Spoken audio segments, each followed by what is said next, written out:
There's a question that gets asked all the time. How do you control a room? How do you actually move with presence and power and purpose? How do you really take control of your, well, lack of a better verbiage, your destiny? There's been debate about this over and over and over again. Is it mental? Is it physical? Is it, psychological? Is it something you're born into? Is it just something naturally good that you do? Or is it something that's learned? Is it something you can work on? Is it something that's a trait that you can develop and hone? What is that? And through this video, actually, we're going to talk about that. And I'm going to give you several different points that are going to be, they can pertain to your life, actually a total of 10, and they're nothing you're going to have to spend money on. So make sure you stay all the way through to the very last one, because I'm going to put them all together for you. And it's uniquely interesting to see on a daily basis how simple these can do so you can start controlling the room. So with that in mind, boys and girls, let's get into this right now. So increasing your aura. So what is exactly an aura? It's like that glow that they see people say that they see around you. Like they say like pregnant ladies glow. There's an aura around you. When people are like blissfully in love, there's that glow, that aura. And I'm sorry for making fun of that. I'm not trying to, but here's the point. Whatever you take in, you push right back out, right? So here's a couple of simple tricks. You know what? And I find them, one of them actually I don't do, which I have to step up doing, which I'm going to do. I'll get to that. It's number 9, by the way. So if you're curious about what I don't do, you'll learn. So here they are. Number 1, smile with your mouth closed. Now, why in the heck am I going to smile with my mouth closed, not open? So watch the difference. Hi. Right? Look like you're a bug trap. Now I smile all the time with my mouth open, so I'm guilty as charged. But like this, try this one out. And this is my smile. What does that communicate to you? Does that show power? Does that show quiet? Does that show what? Reserve? A lot of the times that you see people, they're always, all teeth and lips, like, it looks nice, but you know what? I actually am drawn to trust people that are a little bit more reserved, which is something I need to work on, but it's something that I like to be around. You're quieter, you're reserved, there's something going on in your brain. Number 2, don't talk about your plans, show people the results. God, that is an old one, but it is so stinking true. Everybody, and a lot of people do it on social media. They get out there and they talk about, I have these plans, I'm going to do this, I'm going to do that. Shut up and get to work. How hard is this? I mean, I'm recording 2 to 3 videos a day. That's a lot, by the way, long form, and then rip them into short form, doing data research, recruiting for my businesses, growing and expanding into local different marketplaces. And that's a lot of stuff, right? But I'm not talking about it. I'm not giving you guys details. I'm just putting the work in. The results will show for itself. So try it yourself here. Number 3, read a book, not public places, aka Facebook, Twitter, LinkedIn. I mean, all this stuff, public stuff. It's great. It's fine. If you're laying down and relaxing at the end of the day, you've done your work, that's fine. But read a book. I mean, get Audible, YouTube. I mean, go to YouTube. Was it education or something like that? You can go to listen to top, tier professors give speeches on things. I mean, the ability to learn is everywhere around you. You should get in the habit. I call it the asphalt university. And I'm dyslexic, so for me, reading equates into listening because I'm an auditorial learner. That's just how I'm built. But if you're a reader, great, same difference. Whenever you have downtime, be listening or reading to something positive. Don't be listening to the newest K-pop, music on the radio. I don't know if who listens to radio anymore. Or listening to some useless jumble about political discord. If you want hate, you can find it. Let's get smart. You can find it. Let's get that smart part going.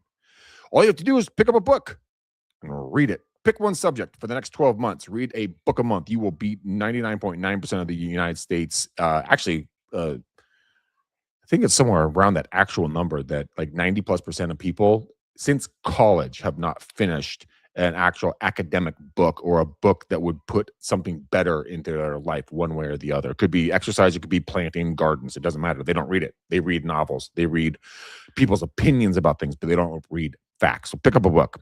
Number 4, nod instead of saying yes. So I was at the doctor's the other day with, scar bus face over here, right? And the doctor was telling me some stuff I didn't want to hear because they're trying to put me through the ringer and jump through hoops for BS. And that's exactly what I did. And instead of saying yes, I just stood there and stared him directly in the face and just did a very small nod like this. I'm like, And then I shut up.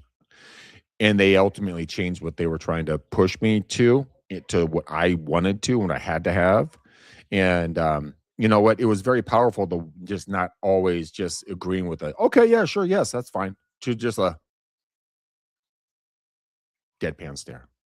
Very, very powerful. People are going to wonder, like, who is this guy or gal? Man, that person is self aware, self confident, self assured. It is a powerful person I'm in the presence of right now. Number five, guys, we're only four more until you get to see the one I don't do. Number five, don't always be available. Oh my gosh.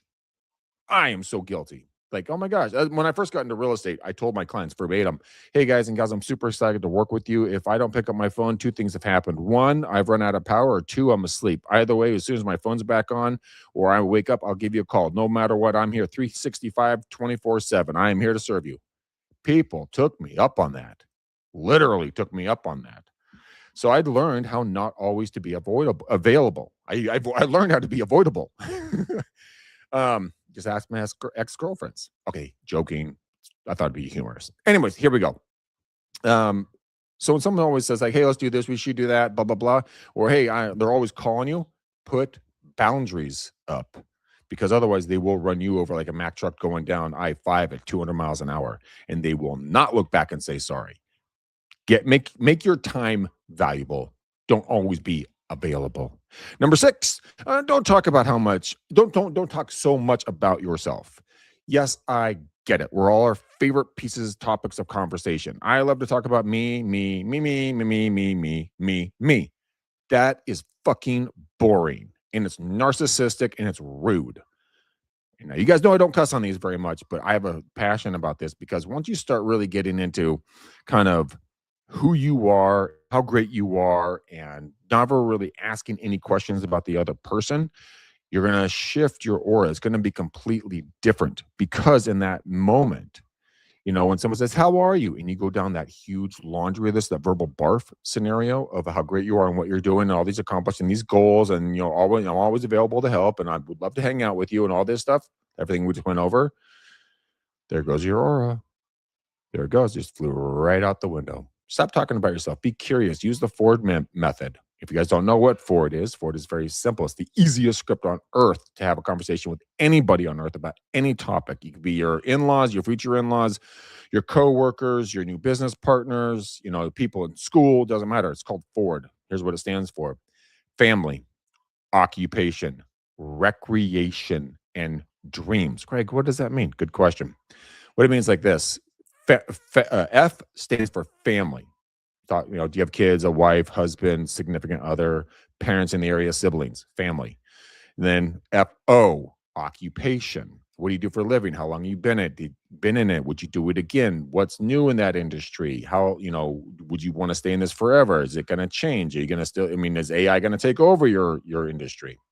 That's occupation. Then we go into R, recreation. Man, with that blank company, you sound like you're stinking busy, man. What do you guys do for relaxation? Do you guys like to camp, hike, go to cooking classes, wineries, sailing, skydiving, scuba diving, hot air ballooning, riding, gardening? What's your jam, yo? That's your recreation, right? Always ask questions, go deeper. The three deep question of, oh, that's interesting. Tell me more. Would you do it again? Very simple stuff. And then last is dreams. Dreams is, man, do you plan on living here forever? Do you want to get in that? Do you want to move to the lake house? Do you want to what's your dream with your kiddo? Do you want to put them through college? Where are they going? What's the dream factor? That script will get you anywhere, and you'll stop talking about yourself. Number 7, walk with confidence, not arrogance. Now, what does that mean? Well, confidence is knowing who you are at a core essence. You know who you are: good, bad, short, tall, black, white, good cook, bad cook, like to be on camera, hate being on camera. You know who you are. You have confidence in your abilities. Arrogance is the persona that you try to have everybody believe, but nobody does, but they don't tell you. If you think you got your nose up in the air, people know you got your nose up in the air. And if you can't accomplish something or haven't accomplished something, don't walk around saying that you have. That's arrogance. Confidence is you've already done something, and you stand with authority.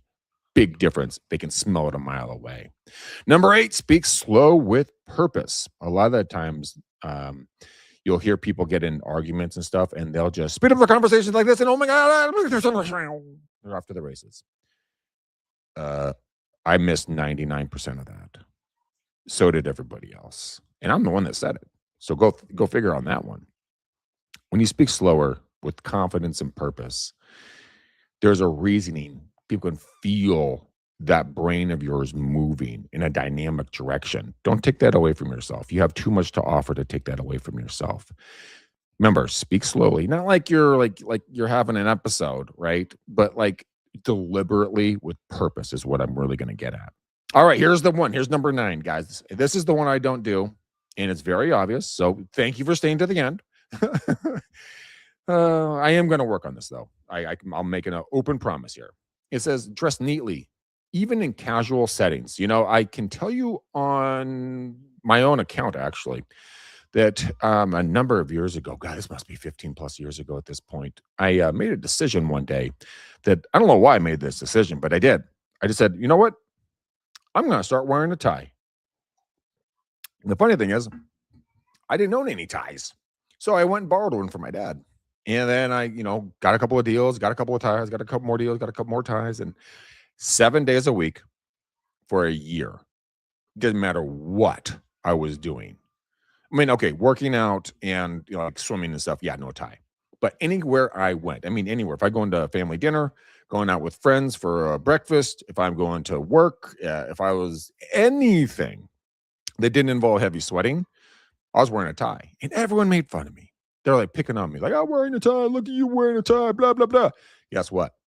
Every single one of my friends started wearing a sports coat and a tie. And we all rocked it. We hit the bars. We were looking good. And we knew it.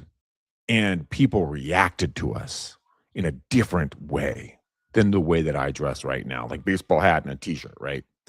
Totally different interaction, both internally and externally. Internally, you feel good.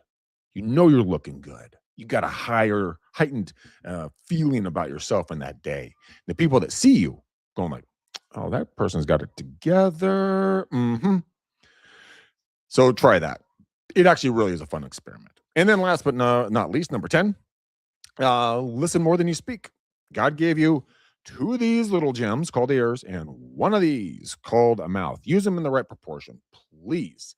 Now, yes, women have more words than men do, and that's understandable. That's biological. That's not a problem.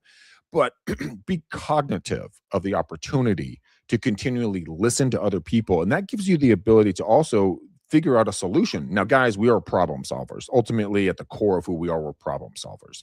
So we hear someone talking about something, we're like, boom, I got a solution. That's really good. Just don't always tell everyone your solutions because not everybody's asking for those solutions. But maybe you can throw those away and use them at a different time because you already used the brain power to get there. So just think about it, okay? Just listen more than you speak. That's all I'm trying to tell you right now. As I continue to ramble on, quite ironic at the exact same time. All right, guys, this is a later show for Mornings with McDaniel. This is how to increase your aura. You guys are absolutely insanely awesome. I want you to go out there today and do one challenge. I want you to go out and change your aura in one way. Put in the DMs and the comments. I love all the comments I get from you guys. It's really fascinating to see your thought patterns, both good and sometimes a little crazy, but I still love you no matter what. Put it in there. Tell me one thing you changed today to change your aura for the future. All right, guys, until then, boom, peace. Love you. Bye.